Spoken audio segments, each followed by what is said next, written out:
So the crisis of masculinity is really a perception. It's a beginning point and a social perception of that within our contemporary Western worldview, there's a negative impact on how we traditionally define masculinity. So though this crisis really is a perspective, conservative religious groups have really sort of invested in the discussion, deploying this message through the faithful. So I raised the question in my research, in my context, how is masculinity constructed within an evangelical, and I put this in parentheses, Catholic socio-religious worldview, and then how do young people, or these young Catholics, engage this worldview? So how are they engaging this notion or this perception of a crisis of masculinity? So in this paper, as we will see, Catholic youth are engaged in a conservative discourse of masculinity and invest a sense of social marginalization, which ultimately invokes a identity politic, which is really interesting for a conservative group. So in this brief presentation, I will outline the Protestant evangelical perception of a crisis of masculinity briefly, provide an exposition of my research, so a space where this discourse is deployed within the Catholic community, and then sort of do a summary of the different themes from my young people that I interviewed. So see what they think in this framework. So in the opening chapters of the book called Studying Men and Masculinities, David Buchbinder, I hope I said that right, uses the notion of a crisis of masculinity to initiate a discussion, a theoretical discussion. But in his opening statement, he has both like sort of the Fight Club version of a crisis of masculinity, and then an evangelical vision of his research. And I think his summary of the evangelical summary of this crisis is a very important thing to have to start this discussion. So of his, he delineated 6 points. The first was, so the evangelical perspective challenges the crisis, this perceived crisis, through emotion and vulnerability, which help men come to grips with their responsibilities, determining social mores, speaking about the dissolution of family values, which speaks of men not taking responsibility, and yet alludes to men no longer in charge of the family unit. So this is like a traditional take on it. Civic values being undermined by men who no longer, again, about responsibility about taking action on a civic level, on a political level. The diversity, so diversity in their own terms, meaning that like if they're talking about heteronormativity here, and that's the second part, it's sort of like they are tolerant towards men who wish to reclaim their normative behaviors and identity. And then this clearly this building a heteronormative regime, sort of shifting from what the academics are talking about in terms of masculinities to masculinity. So bringing back this sort of the singular masculinity. So though Buchbinder is sort of like talking about a crisis of masculinity as a starting point, it highlights a fragmentation of a regime of truth, really. And this is what these evangelicals are bringing forth. It's like around discourses of normative masculinity. So the evangelical means to counter this crisis has been picked up by Catholics.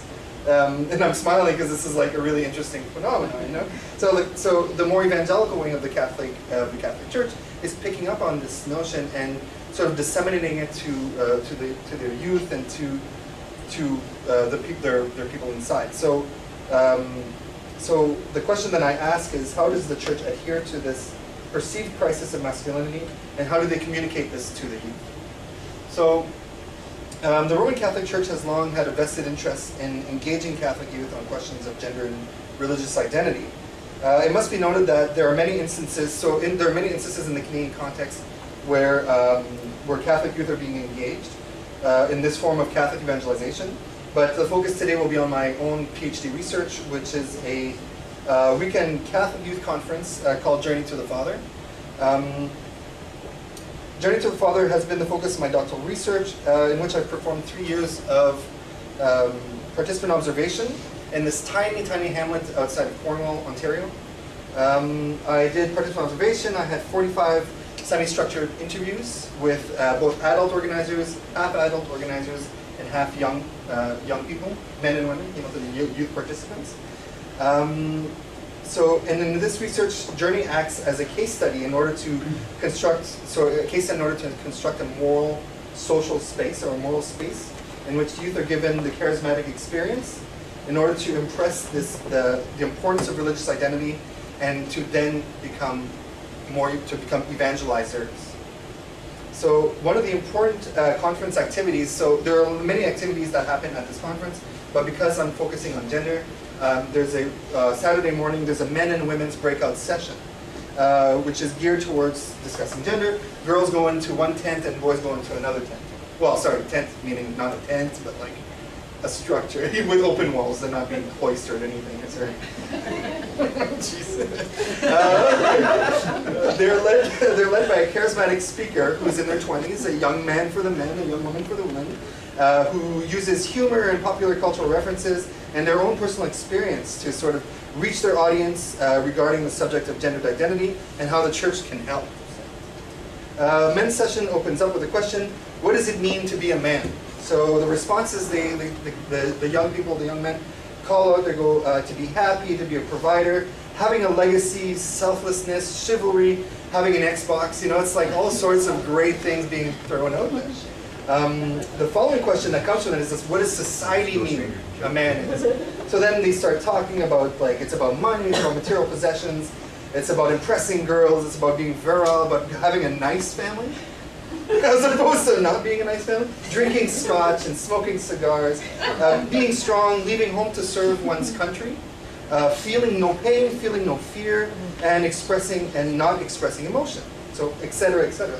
So then they're asked if these goals are achievable. It's kind of rhetorical, because then they're asked, are these goals achievable? And then the resounding answer is no. You know, can this happen? No. So it's for the organizers. This is important to underscore that young men are trying to negotiate their masculine identities against a background of what is seen as an illusory social ideals of masculinity. So peer pressure and self-esteem are undeniable elements to these young men's experiences. And things like partying and recreational alcohol and drug use, sex and sexuality, objectifying and lusting over women, dealing with popularity or lack thereof of popularity, material possessions, bullying or being bullied, and all of these issues of doubting yourself and your role, so them doubting themselves and the role in their community, society, and the church, and everyone, that's all that they're acknowledging. So these organizations, right? That they're saying that these are your experiences. So how can the church help? So what is the Christian response? So the answer to this conundrum of living a modern man's life is to turn to Christ, right? The true Christian form, Christ is the ideal man.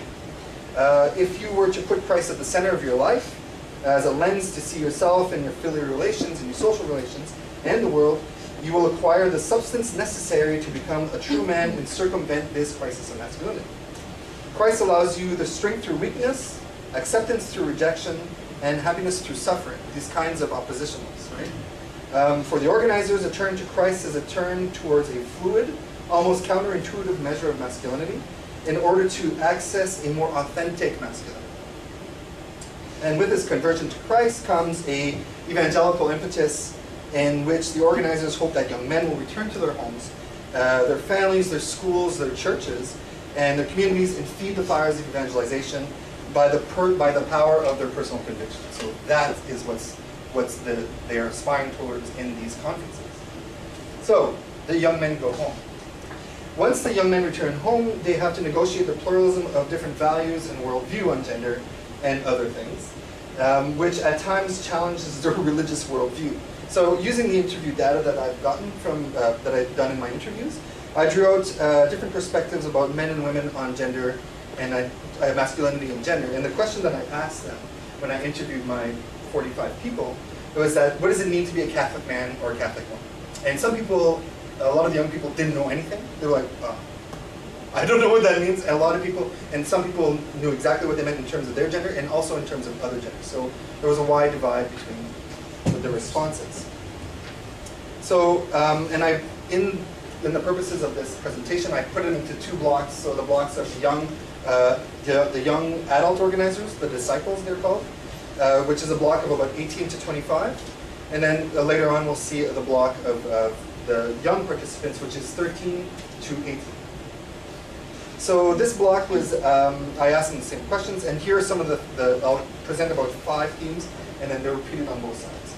So the first sort of theme that's come out is social mores as detrimental to masculinity. Some of the respondents of this adult organizer group see society as detrimental to the fruition of young people's lives. Things like social alienation and unwillingness for political debate on issues like abortion and same-sex marriage, and social distraction are disrupting young people in reaching their full potential. Many respondents spoke of what it means to be a man through a vision of male roles and masculine tendencies. So the first is like a negative effect of men acting like boys that has abjured men from their responsibility, making them very selfish and lazy, giving us the idiot father. And that's come up a lot, like in the breakoff group, is that we see this idiot father, Homer Simpson. So what's wrong with that, right? So then that men are no longer challenged, and that they do not wish for things just to be okay. Men need to be challenged. That's what they're putting out there. That there are masculine tendencies like physicality and cleanliness that are being denied men and young boys. That a father and mentor is someone who is making time for themselves. So they're talking about mentorship and fatherhood as taking time for them. So the third one is regulating male desire. One of the most popular themes around the issues of gender was regulating male desire. So the first is that society's sexual mores are detrimental in media, bombarding youth with images of sex as power, and young men feeling the pressure to have sex, which is interesting. Also, the derogatory language against women is rooted in popular culture. There are issues of self-control and agency where men need to take responsibility for and how they view women. That chivalry is not dead, that female modesty is essential due to man's inherent weakness, and that masculine modesty is a corollary, right? So women first, not surprising. And the last one, the religious Catholic response. So in terms of gender and identity, being religious is seen as both positive and as a challenge. So there's a negative social perception of that being religious means being weak or being feminine, right? So that's what society is kind of giving them. And some of them are feeling the fear of being labeled a religious freak. Nevertheless, there's a really important place for Christ and the church in a young person's life. That this means that a commitment to religious perspectives would help them make sense of the world and help men abandon selfishness in order to choose purity. The choice would help them galvanize their relationships and allow young person to communicate freely, so communicate between men and women. Right? So Christianity and the Catholic Church will help them communicate between each other. Now, the youth participants really did share, like between 13 and 18, sort of, were given the same questions, and they did share a lot on this, with the adult organizers, the same sort of discourse going through. Some of the youth participants spoke of how men are being demonized by conventional society, being perceived as animals, so men being perceived as animals. Also, the pursuit of material wealth and possession, sex, and pleasure are stopping men from being good mentors to young people. So in terms of the second one, male role, this was a big one. Male roles and masculine tendencies was very popular with 6 sub-themes from this young group. Many spoke of how the experiences of the separate session of just being boys helped them with mentorship and build self-confidence. So it helped them with their confidence at the thing and then at home. Some define proper masculinity as self-sacrificing, being humble, and protective.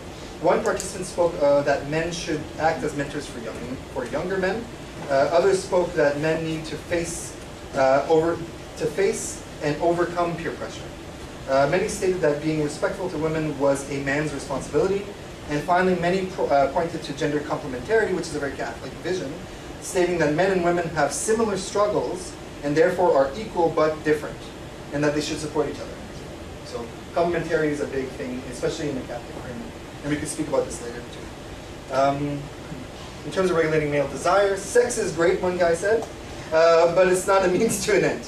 Relationships supersede desire.